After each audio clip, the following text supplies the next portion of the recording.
የአሲምባ ፍቅር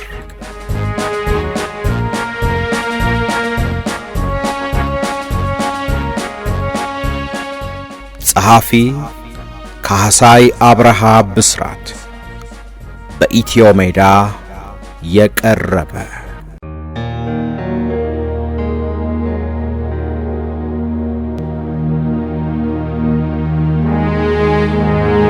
ክፍል 7 መሬት ላራሹ።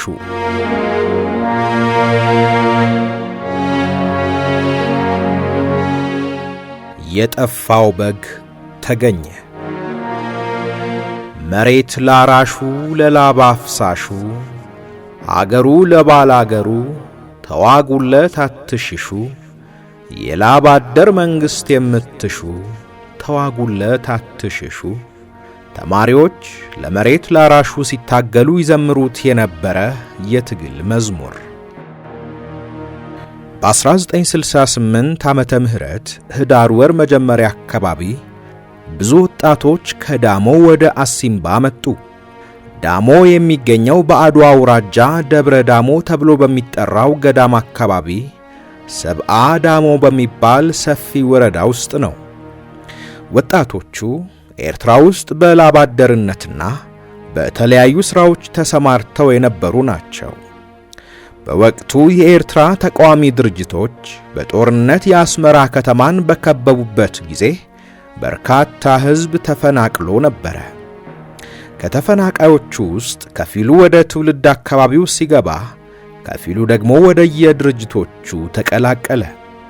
የትግራይ ልጆች የሆኑት ወጣቶችም ወደ ትውልድ ቀያቸው ሲመለሱ ኑሯቸውን የሚቀጥሉበት መንገድ መፈለግ ነበረባቸው። የአካባቢው ዋነኛ የሥራ መስክ ደግሞ ግብርና ነው። የሚያርሱት መሬት ጠይቀው ማግኘት አልቻሉም። ወጣቶቹ ሌላ የሚተዳደሩበት መንገድ አጥተው ግራ ተጋቡ። በዚያ ሁኔታ ውስጥ ሳሉ መሬት ላራሹ መሆን እንደሚገባው የሚያምን ሰራዊት መኖሩን ሲሰሙ ነበረ ወደኛ የመጡት።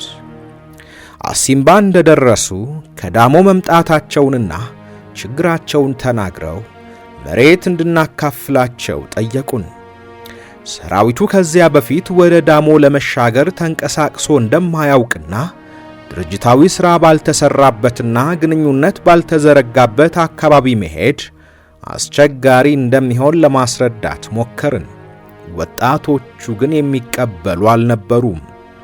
ስለ ጸጥታው የሚያሳስባችሁ ነገር አይኖርም፣ እኛ አብረናችሁ አለን፣ የአካባቢው ተወላጆች ስለሆንን ሕዝቡንም ሆነ አካባቢውን እናውቀዋለን፣ ወደ እናንተ የመጣነው መሬት ለሁሉም እኩል መሆኑን የምታምኑና ለዚያም የምትታገሉ መሆናችሁን በመስማታችን ነው በማለት ተከራከሩን።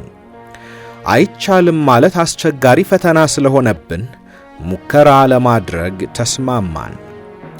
መንገዱን እነርሱ እየመሩን ጉዞ ጀመርን። ከዛላምበሳ ወደ አዲግራት የሚወስደውን ጥቁር አስፓልት ስንሻገር እኛ መሳሪያ ይዘን እነሱ ደግሞ በትር ጩቤና ፋስ ይዘው በግራና በቀኝ አጅበው ሽፋን ሊሰጡን ይጠብቁ ነበረ። በመጀመሪያ የገባነው ከደብረ ዳሞ በስተ ሰሜን በኩል በምትገኝ አንድ መንደር ነው። ሕዝቡን ሰብስበንና ከመሬት ጋር የተያያዙ ችግሮችን ካነሳን በኋላ መሬት የሁሉም ስለሆነ መከፋፈል አለባችሁ አልናቸው።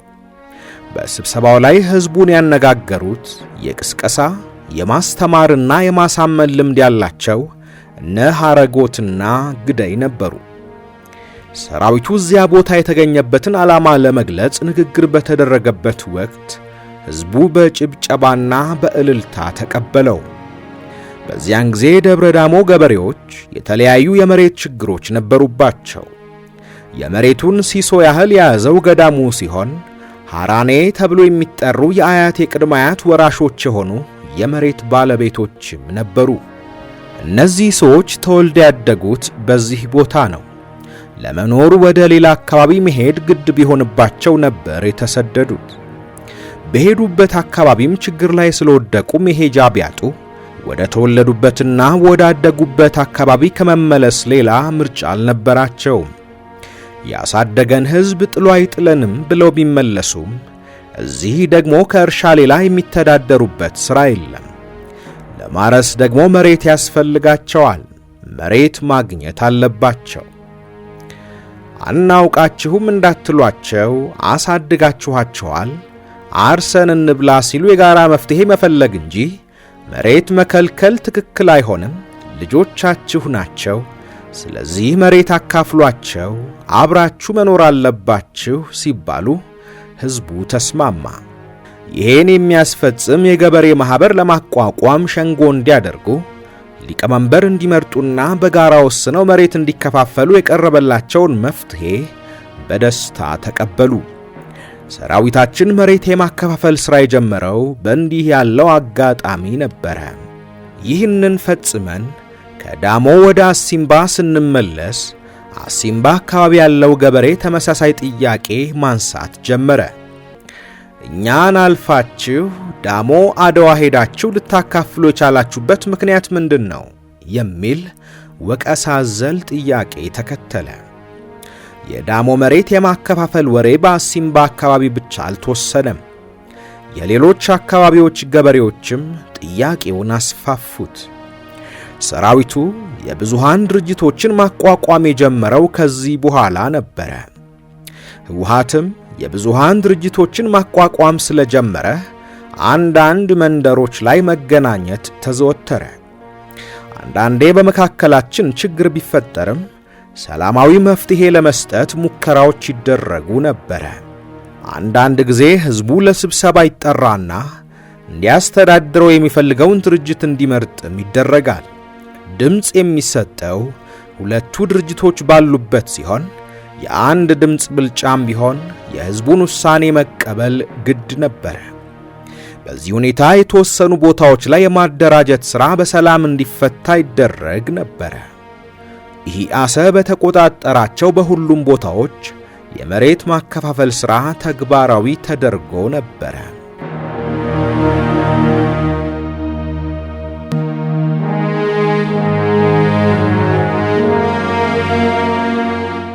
የጎንደር ሕክምና ታኅሳስ ወር መጨረሻ አካባቢ ከአሲምባ በስተምዕራብ በሚገኙ አካባቢዎች የፕሮፓጋንዳ ሥራዎች ሰርተን ወደ አሲምባ ስንመለስ የጀብሃ የጸጥታ ምክትል ዋና ኃላፊ የነበረው ሐዲሽ ወልደ ጊዮርጊስ አንድ የኃይል መሪና አንድ ሐኪም ይዞ ወደ አሲምባ መጣ። ሐዲሽ ወልደ ጊዮርጊስ ቀጭንና ረዥም ጠቆር ያለና ጉንጮቹ በጺም የተሸፈኑ ናቸው። ሐዲሽ መልካም ሰው ሲሆን ከጀብሃ አመራር መካከል ኢህአፓን የሚደግፍና ለኢትዮጵያ ሕዝብ የሚበጅ ድርጅት ነው ብሎ የሚያምን ሰው ነበረ። የጀብሃው ቡድን የመጣበት ምክንያት ከኢህአሰ ጋር በመነጋገር በአዲግራት ከተማ ውስጥ በነበረው የደርግ ኃይል ላይ የጋራ የጥቃት እርምጃ ለመውሰድ እንዲቻል ነበረ። ጥቃቱ የሚደረግበት ጊዜ በገና በዓል ቀን እንዲሆን ተወሰነ። ዕለቱ የተመረጠውም በበዓሉ ምክንያት ወታደሩ ይዝናናል፣ ጠላት ይመጣብኛል ብሎ ስለማያስብም ይዘናጋል ተብሎ ስለተገመተ ነበረ። ሐዲስ ወልደ ጊዮርጊስ፣ ፀሐዬ ሮባና ጸጋዬ ደብተራው ከሕዝብ ጋር የሚያመሳስላቸው ልብስ ለብሰው ወደ አዲግራት በመሄድ በጦሩ ካምፕና በአንዳንድ ቦታዎች ላይ ጥናት ሲያደርጉ ሰንብተው ተመለሱ። አዲግራትን የሚያውቁና የአዲግራት ተወላጅ የሆነን የሰራዊቱ አባላት ደግሞ የከተማዋን ቁልፍ ቦታዎች የሚያመላክት ካርታ እንድንሰራ ተነገረን።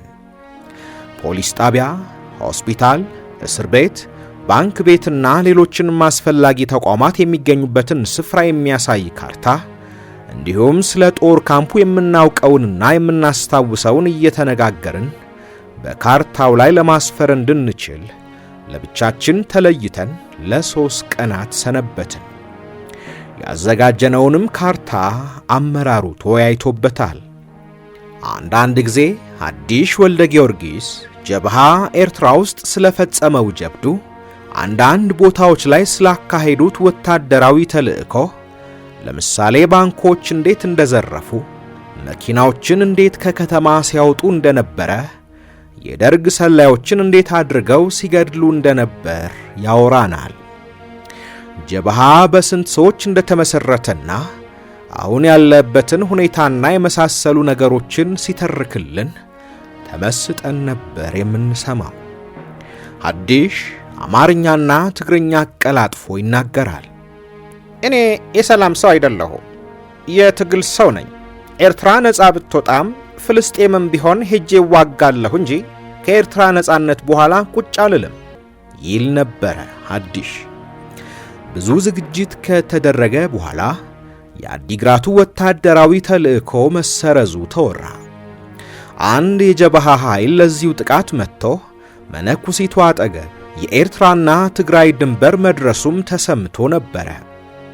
ጥቃቱ መሰረዙን የሰማነው በተባራሪ ወሬ ደረጃ ሲሆን ደርግ የነሱን ወደ አካባቢው መንቀሳቀስ በማወቁ እየተዘጋጀ ስለሆነ ገብቶ ለማጥቃት አስቸጋሪ ሁኔታ መፈጠሩን ነበረ። በኋላ ላይ ሐዲሽ በጦርነት ላይ መሰዋቱን ሰምተናል። ከሱ ሞት በኋላ ከጀብሃ ጋር የነበረን ግንኙነት ጥሩ አልነበረም።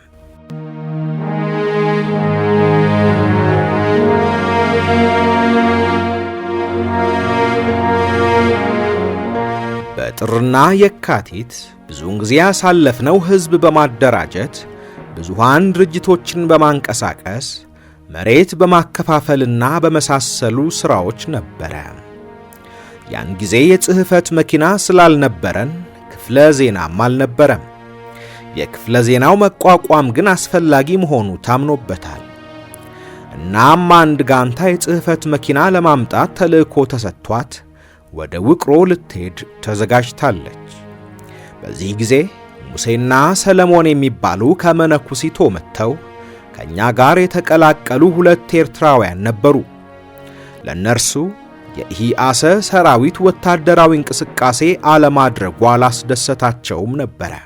እነዚያ ሰዎች እኔንና ዳዊት ወዲቀሽን፣ ዳዊት ወድቀሺ እውነተኛ ስሙ ብርሃነ በርሄ ይባላል፣ ስለሚያውቁንና ስለሚቀርቡን አንድ ቀን እናንተ ማትዋጉ ከሆነ ወደ ሀገራችን መሄድ ይሻለናል፣ የኤርትራ ድርጅቶች ብዙ ጊዜ ውጊያ ስለሚውሉ ከነሱ ጋር እንሰለፋለን አሉን።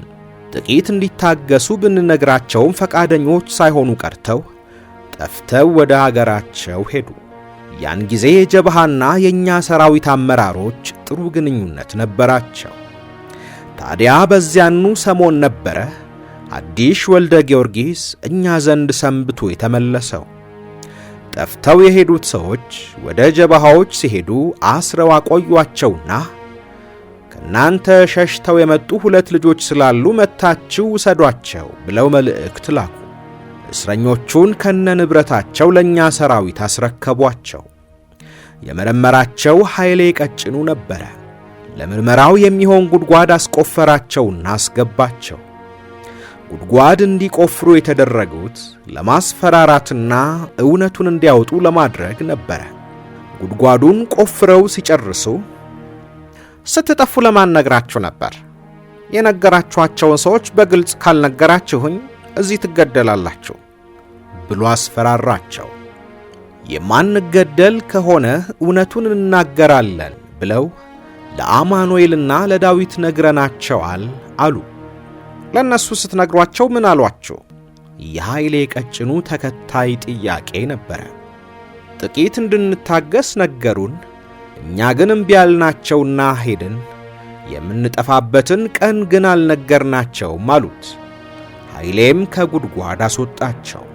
አሁን ነፃ ናቸው፣ መሄድ ካልፈለጋችሁም አትገደዱም ተብለውም ወደ ሀገራቸው ተላኩ። ድርጅቱን የሚለቁ ሰዎች ሰራዊቱ የሚቆጣጠረውን መሬት ለቀው በሰላም መውጣታቸውን ማረጋገጥ ግዴታ ነበረ። ዳዊት በዚሁ ጉዳይ የተነሳ ሂስ ቀረበበትና ወቀሳውን አመነ። በመሆኑም እርሱ የነበረበት ጋንታ አባላት የማተሚያ መሳሪያዎች ለማምጣት ወደ ውቅሮ ሲሄዱ እሱ በቅጣት ትጥቅ እንዲፈታ ተወስኖበት ድስት እንዲሸከም ተደረገ።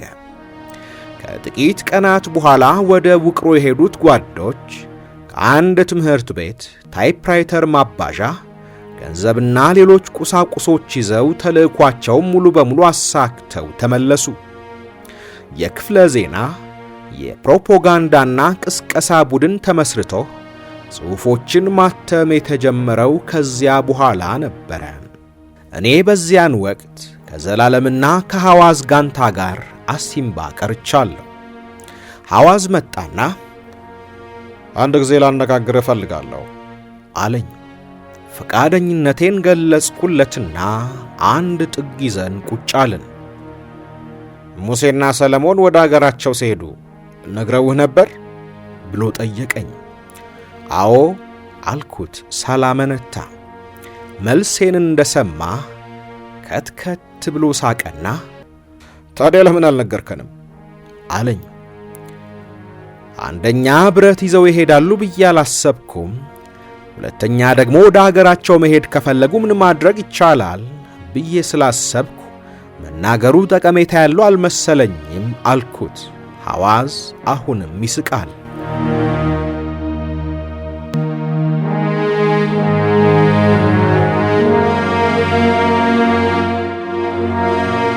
ሐዋዝ እንዲያነጋግረኝ የላከው ዘላለም እንደነበር የተረዳሁት በኋላ ነው። የጋንታው የፖለቲካ ጉዳይ ኃላፊ ሐዋዝ ነበረ። በደንቡ መሠረት ሊያናግረኝ የሚገባው ሐዋዝ በመሆኑ ዘላለም በቀጥታ ሊያነጋግረኝ አልቻለም። ሐዋዝና ዘላለም በጣም የሚቀራረቡ ጓደኛሞች ነበሩ። በኋላ ዘላለም መጣና ምን አለና ሐዋዝን ጠየቀው። አዎ ነግረውኛል ብሎ አምኗል አለው። አንተ የሞትክ ደግሞ ታምናለህ እንዴ? ልትቀጣ ልትባረር፣ ጫን ሲል ደግሞ ልትገደልም ትችላለህ። ሰው ልከዳ ነው ብሎ ሲነግርህ ለድርጅት አታስታውቅም እንዴ? ድርጅቱ የዚህን ልጅ ነገር ምን እናድርግ፣ በሽተኛ እየተባለ እስከ መቼ ድረስ በመገለል ይቆያል፣ ማሳከም ይገባናል እያለ ስላንተ ይጨነቃል። አንተ ግን ስለ ድርጅቱ ግድ የለህም ብሎ በሐዋዝ ፊት ገሰጸኝ። በቃ አንተ ሂድ፣ እኔ አነጋግረዋለሁ ብሎ ዘላለምን እንዲሄድ ካደረገው በኋላ ሐዋዝ በእንዲህ አይነት አጋጣሚ ምን ማድረግ ይገባኝ እንደነበረ ዘርዘር አድርጎ አስረዳኝ። እሄዳለሁ ጠፋለሁ የሚል ሰው ሲነግርህ ለድርጅቱ ማስታወቅ አለብህ። የሚከዳ አባል መሳሪያ ይዞ ቢሄድ ይጎዳናል፣ ጠላት እጅ ገብቶ ሚስጥር ሊያወጣ ይችላል፣ ለስለላ ያጋልጠናል። የሚከዳ አባል ብዙ ችግር ሊያመጣ ስለሚችል ድርጅታችንን ለአደጋ ያጋልጣል። ስለዚህ የሚጠፋ ወይም የሚከዳ ሰው ካማከረህ ወይም ከተጠራጠርክ ለድርጅቱ ማስታወቅ አለብህ በማለት በተረጋጋ መንፈስ አስረዳኝ። ሐዋዝ በጣም ግሩም ሰው ነበረ። በመጀመሪያም በነበርኩበት ጋንታ ውስጥ የተመደበልን የፖለቲካ ኃላፊ እሱ ነበረ።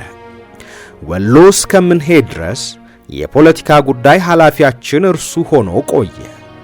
ሐዋዝ የተረጋጋ፣ አስተሳሰቡ በጣም ሰፋ ያለና የበሰለ፣ ዘወትር ማንበብና መጻፍ የሚወድ ጓድ ነበረ። ሁልጊዜም አንድ መንደር ስንይዝ እርሱ በዛፍ ጥላ ስር ለብቻው ተቀምጦ የትንባሆ ማጨሻ ፒፓውን በትንባሆ ይሞላና ወይ ያነባል አሊያም መጻፍ ይጀምራል። እያጨሰ ማንበብና መጻፍ ልምዱ ነበረ። የሚሸከመው ሻንጣው ሁልጊዜም በመጽሐፍት እንደተሞላ ነበረ። የምግብ ጊዜ ሲደርስ ከንባቡ ወይም ከጽሑፉ ላይ የተጠራ ነበር የሚመጣው። ሐዋዝ ሰውነቱ ግዙፍ ሲሆን የሚያበሩና የሚያማምሩ አይኖቹ እንዲሁም ሰልካካ አፍንጫው መልከ መልካም ከሚባሉት ጎራ ያስገቡታል። ጸጉረ ሉጫና ብዙ ጊዜ ፈገግታ የማይለየው ነፃ ሰው ነበረ።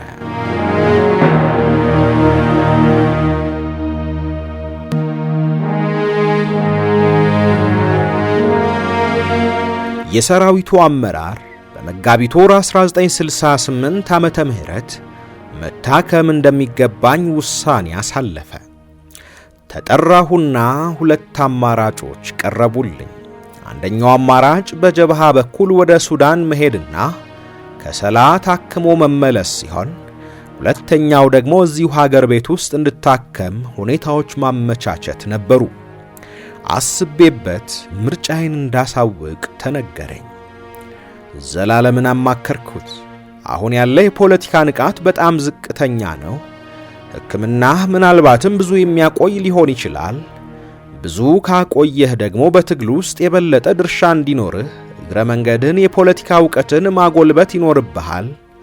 ሱዳን ከሰላ ብትሄድ የፖለቲካ ንቃትህን የበለጠ ለማሻሻል ያለው ዕድል ጠባብ ይሆናል። አገር ውስጥ ከታከምክ ግን ከሰዎች ጋር የመገናኘትና መጽሐፍት የማግኘት ዕድልህ ሰፊ ይሆናል። እናም አንብበህ የበለጠ አውቀህ ልትመለስ ትችላለህ። ስለዚህ አገር ቤት ይሻልሃል አለኝ። እኔም ዘላለም ያለኝን ተቀብዬ አገር ውስጥ መታከም እንደምመርጥ ነገርኳቸው።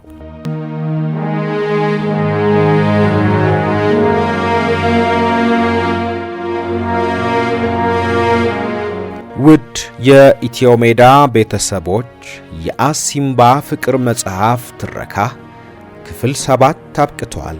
በቀጣይ ክፍል 8ን ይዘንላችሁ እንቀርባለን። ውድ ቤተሰቦቻችን ቻናላችንን ሰብስክራይብ፣ ላይክ፣ ሼር እንድታደርጉ ሐሳብና አስተያየቶቻችሁንም እንድታጋሩን በአክብሮት እንጠይቃለን።